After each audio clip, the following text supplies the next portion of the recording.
Hi, welcome back. This is just a follow-up video.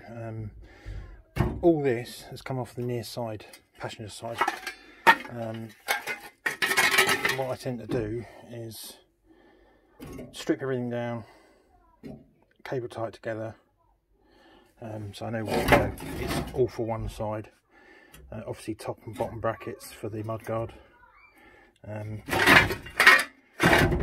That bit there is for the air filter housing, and that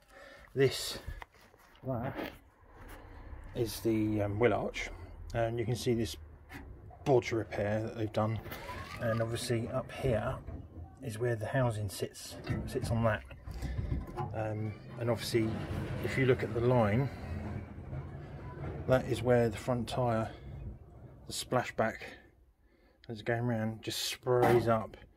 This side's nice and solid all the way down to the bottom, pop a little bit there obviously, but this bit is just trashed, which is obviously where the water collects and ruins everything basically. But yeah, but that's that bit. Let me just turn this around. Now that is obviously when you're looking at the back, the housing sits up here.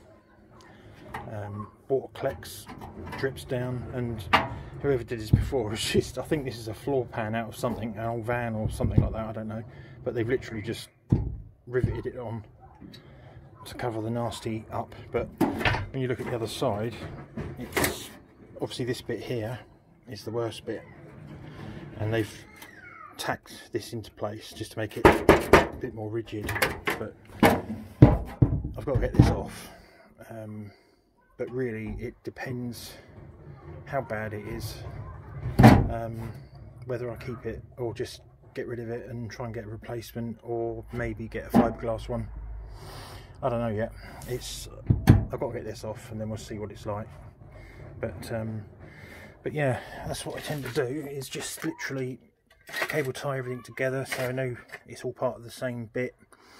These obviously got to be blasted off and cleaned. I've actually got a galvanised one of these that had been previously galvanised and then red oxided, so I might just put that on because it's, you know, it's pretty mint really.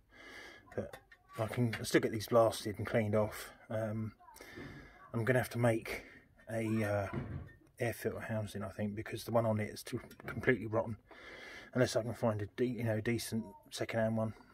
If not, I'll try and make my own. But yeah, but just bear in mind when you're taking stuff apart, just label it, put it in, bolts and washers, whatever. Just try and keep everything together. I mean, the bolts that hold these on, the nuts and bolts, I'm gonna just get rid of them and put new ones in because they're just trashed. And on one of these we've got these castellated nuts, but I had to cut the heads off them to get the mudguard off the bracket. But these will have to be drilled out because what's left, that one came out really easy, but these are just buggered. So I'll drill them out from the other side. I'll put them in press, drill them out, and clean them up, get them ready, get them all painted, put them away in the other end of the workshop, nice and clean out the way. And when I come to put them back together, it'll be nice and clean. But yeah, it's just amazing. You can see exactly where the water ingress has been. Obviously this doesn't really help because the water collects behind that and it just eventually just rots everything out. But I think I'm probably going to end up getting a new one for this because it's a bit moth eaten, and I can't remember if the driver's side's the same. I can't remember. I can't be bothered to go and have a look at it actually, to be honest. But yeah, so that's that bit so far. Tomorrow I'll show you the driver's side, but I just wanted to get all the passenger side off. The step is still attached. I haven't taken that off. That's the step and back plate. That's still attached and it's pretty solid. I've got a little bit of welding to do on it, but other than that it's pretty good. But this is the main stuff.